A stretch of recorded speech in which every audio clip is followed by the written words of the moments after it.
உண்மை ஒரு கச்சல் செய்ய தெரிஞ்ச மக்கள் நியூஸ் 24. நாம் இருக்கக்கூடிய இடம் பார்த்தீங்கன்னா கள்ளக்குறிச்சி காந்தி ரோடு. அதாவது இந்த நீர்நிலை ஆக்கிரமிப்புகள் அகற்றம் அப்படின்றது வந்து தொடர்ச்சியாக நடைபெற்று கொண்டிருக்கிறது. இப்போ இன்று 10ஆம் நாளாக நடைபெற்று கொண்டிருக்கிறது. என்னென்னு பார்த்தீங்கன்னா கடந்த 2020 வந்து இந்த நீர்நிலை ஆக்கிரமிப்புகளை அகற்றுவதற்கு பொதுப்பணித்துறை சார்பாக வந்து முயற்சிகள் செய்யும்போது இதற்கு வந்து தடை உத்தரவு வாங்கியிருந்தாங்க. அந்த தடை உத்தரவு தற்சமயம் நீக்கம் பெறப்பட்டு 8 நாட்களுக்குள் வந்து இருக்கக்கூடிய ஆக்கிரமிப்புகள் அகற்றப்பட்டு அதனை கொண்டு வந்து சப்மிட் பண்ண சொல்லி ஹைகோர்ட்லேருந்து வந்து ஜட்மெண்ட் வந்திருக்கிறது. அதை தொடர்ந்து பார்த்தீங்கன்னா கேட்டால் இங்கே ஆக்கிரமிப்புகள் அகற்றக்கூடிய இந்த பணிகள் வந்து நடைபெற்று கொண்டிருக்கிறது. இருக்கக்கூடிய கட்ட உரிமையாளர்கள், அதாவது ஆக்கிரமிப்பாளர்கள் வந்து அவர்களாக வந்து அகற்றிக் கொண்டிருக்கக்கூடிய ஒரு சூழ்நிலை நடைபெற்றுக் கொண்டிருக்கிறது. மீதும் அவ்வாறு அகற்றப்படாத அந்த கட்டடங்களுடைய நிலையை வந்து அரசுத்துறை வந்து அவங்கள பொதுப்பணித்துறை மற்றும் வருவாய்த்துறை எல்லாம் இணைந்து இன்றைக்கு அகற்றிக் கொண்டிருக்கிற ஒரு காட்சிகள் தான் பார்த்துட்டு இருக்கோம். அதனுடைய தொடர்ச்சியாக பார்த்தீங்கன்னு கேட்டிங்கன்னா இன்றைக்கு இந்த பகுதி நம்ம நின்று கொண்டிருக்கக்கூடிய இந்த காந்தி ரோடு இந்த பகுதி ஆக்கிரமிப்புகள் எல்லாம் அகற்றப்பட்டது. அதை தொடர்ந்து பார்த்தீங்கன்னு கேட்டிங்கன்னா இந்த காந்தி ரோடு என்பது கள்ளக்குறிச்சியினுடைய பிரதான சாலையாக இருக்கவில்லை. இது வந்து ஒரு பரிமாற்றத்தின் மூலம் தான் இது வந்து கிடைச்சிருக்கு. அதாவது 1970களில் வந்து கடைவீதி தான் வந்து கள்ளக்குறிச்சியுடைய மெயின் ரோடு அப்படின்னு சொல்லக்கூடிய அந்த பாதையாக இருந்திருக்குது. அப்படி இருந்த அந்த பாதையானது வந்து அதற்கு பரிமாற்றமாக தான் இந்த பகுதி கொடுத்து இதை வந்து சாலையாக்கியிருக்காங்க. அப்போது வந்து தோண்டப்பட்டு போடப்பட்ட அந்த கற்கள் வந்து பார்த்தீங்கன்னு கேட்டிங்கன்னா இங்கே பார்க்கக்கூடிய ஒரு சூழ்நிலையாக இருக்குது. முதல்ல பார்த்தீங்கன்னு கேட்டிங்கன்னா ஒரு கற்கள் வந்து பதியப்பட்டிருக்கும்.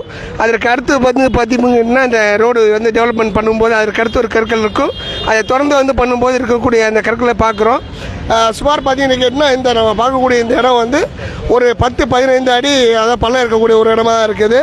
இப்போ இந்த சாலையை வந்து இப்போ முக்கியமான ஒரு இது என்னன்னு கேட்டிங்கன்னா இப்போ சாலையை வந்து இருக்க ஆக்கிரமிப்புகள்லாம் வந்து அகற்றிட்டாங்க. ஆனால் அகற்றப்பட்ட இந்த சாலையை வந்து மீண்டும் என்னவா வந்து பண்ண போகிறாங்க அப்படின்றது தான் பொதுமக்களுடைய முக்கியமான ஒரு கேள்வி. ஏன்னு கேட்டிங்கன்னா இந்த வாய்க்கால் இந்த நீர்நிலை அப்படின்றது வந்து கீரனூர் வாய்க்கால் அப்படி என்பது பார்த்தீங்கன்னு கேட்டிங்கன்னா கள்ளக்குறிச்சி பெரிய ஏரியிலிருந்து தொடங்கி தென்கீரனூர் ஏரி வரை இருக்கக்கூடிய இந்த வாய்க்கால் மேடு தெரு, காந்தி ரோடு, இதை தொடர்ந்து நம்ம பேருந்து நிலையத்தை தாண்டி உள்ள இருக்கக்கூடிய அந்த மாரியம்மன் கோயில், அந்த கோயிலை தாண்டி அடுத்து இருக்கக்கூடிய அந்த ஒரு எம்ஆர்என் நகர், இதெல்லாம் தாண்டி பார்த்தீங்கன்னு கேட்டிங்கன்னா கீரனூர் ஏரியை வந்து அடையக்கூடிய ஒரு வாய்க்காலாக தான் இது இருந்திருக்கு. இது சுமார் பார்த்தீங்கன்னா இதனுடைய தூரம் அப்படின்றது 2.5 கிலோமீட்டர் வரைக்கும் சொல்கிறாங்க. ஆனால் இப்போது வந்து ஆக்கிரமிப்புகள் அகற்றப்பட்டிருக்கிற இந்த இடம் வந்து சுமார் ஒரு 500 மீட்டருக்குள்ளே தான் இருக்கும்.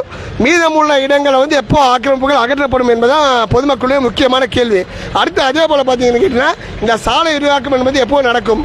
அப்படி சாலைகள் விரிவாக்கப்படும் போது இந்த வாய்க்கால் வந்து இது நீர்நிலையாக பராமரிக்கப்படுமா, இல்லை வந்து இது நீர்நிலையின் இது வந்து பாதாள சாக்கடை போல அமைக்கப்பட்டு அதன் மேலே ரோடாக வந்து அமைச்சு இது வந்து விரிவாக்கம் செய்யப்படுமா என்பது முக்கியமான ஒரு கேள்வி.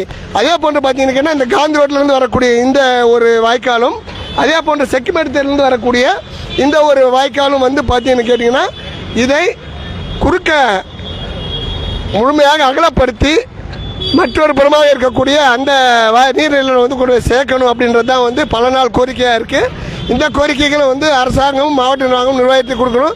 ஏன்னு கேட்டிங்கன்னா கடந்த 2017 இந்த சாலைகள் அமைக்கப்படும் போது இவையெல்லாம் வந்து செய்தி தரப்பட்டிருக்க வேண்டியது. ஆனால் இந்த பாதை மாற்றம் செய்தி தரப்படாத வந்து இதெல்லாம் அப்படியே மேலே போட்டு மூடிட்டாங்க அப்படின்றதால சொல்லிட்டு இருக்காங்க.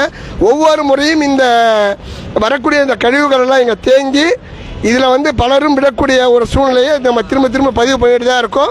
அப்படி நம்ம ஹைவேஸ் டிபார்ட்மெண்ட் நெடுஞ்சாலைத்துறையில் கொண்டு போய் சொல்லும்போது அவர்கள் சொல்லக்கூடிய வார்த்தை, இந்த இடம் வந்து 2017 வரைக்கும் இப்படி தான் இருக்கும். 2017 மீண்டும் சாலைகள் பராமரிப்பு செய்யப்படும் போது தான் செய்ய முடியும். ரெண்டாவது இங்குள்ள அந்த பாதைகளை வந்து மாற்றி கொடுக்க வேண்டும். அப்படி மாற்றி கொடுத்தாங்க தான் இங்கே நமக்கு வந்து நடுவில் இந்த இருக்கக்கூடிய அந்த டிச்சு இதாக சாக்கடை நீர்நிலையை அமைச்சு கொடுக்க முடியும் அகலமாக அப்படின்றதையும் அவங்க வந்து பதிவு பண்ணியிருக்காங்க. ஆகவே வந்து மக்களுடைய கோரிக்கை என்னென்னு கேட்டிங்கன்னா இந்த கள்ளக்குறிச்சியை பொறுத்த வரைக்கும் பொதுவாக சொல்லக்கூடிய அந்த போக்குவரத்து நெரிசல் அப்படி என்பதற்கான தீர்வு நமக்கு முழுக்க நமக்கு வேண்டியது வந்து ரிங் ரோடு வேண்டும் அப்படின்றது வந்து முதலான விஷயம். அதற்கு அடுத்து இப்போது இந்த இருக்கக்கூடிய இந்த கச்சராபாளையம் சாலை வந்து மேலும் அகலப்படுத்தி கொடுக்க வேண்டும். இருக்கக்கூடிய ஆக்கிரமிப்புகளை இன்னும் அகற்றி தர வேண்டும். சுமார் வந்து 2.5 கிலோமீட்டர் நீளம் உள்ள இந்த நீர்நிலையை வந்து முற்றிலுமாக ஆக்கிரமிப்புகள் அகற்றி கொடுத்தால் மட்டும்தான் இதன் வந்து பார்த்தீங்கன்னா எனக்கு என்னென்னா இங்கிருந்து போகும்போது நம்ம பஸ் ஸ்டாண்டு போனீங்கன்னா பஸ் ஸ்டாண்டில் பார்த்தீங்கன்னா இந்த நீர்நிலை இதே வாய்க்காலினுடைய மேலே அரசாங்கமே நகராட்சியினுடைய சார்பாக மேலே ஒரு கடையை வந்து கட்டி இன்றைக்கி வாடகை விட்டுருக்காங்க. அதை தொடர்ந்து அதற்காக பல முறை அகற்ற சொல்லி மனுக்கள் கொடுக்கப்பட்டிருக்கிறது, வழக்கம் தொடரப்பட்டிருக்கிறது. அதே போன்று இந்த நீர்நிலையின் மேலே வந்து அரசினுடைய சார்பாகவே வந்து கடைகளும் கட்டிவிடப்பட்டிருக்கிறது. அவையும் அகற்றி தரப்பட வேண்டும். மற்றும் பார்த்தீங்கன்னா தனியார் ஆக்கிரமிச்சிருக்குள்ள அந்த இடங்களும் அகற்றி தர வேண்டும் அப்படின்றதையும் பொதுமக்கள் கோரிக்கையாக வைக்கிறாங்க. அதே போன்று பார்த்தீங்கன்னு கேட்டிங்கன்னா மீண்டும் நகாயினுடைய பராமரிப்பில் இருக்கக்கூடிய துர்கம் சாலை, அதே போன்று சேலம் நெடுஞ்சாலை ஆகியவற்றையும் மாநில சாலைகளாக மாற்றி ஆக்கிரமிப்புகளை அகற்றி அகலப்படுத்தி கள்ளக்குறிச்சியில் போக்குவரத்து நெரிசல் இல்லாத ஒரு நகரமாக மாற்றி தர வேண்டும். அதற்கு பிரதானமாக இருக்கக்கூடிய ரிங் ரோடு அமைத்து தர வேண்டும் என்பதை பொதுமக்களுடைய முக்கிய கோரிக்கையாக சொல்கிறாங்க. உண்மையை இருக்க சொல் செய்வதற்கு மக்கள் நியூஸ் 24.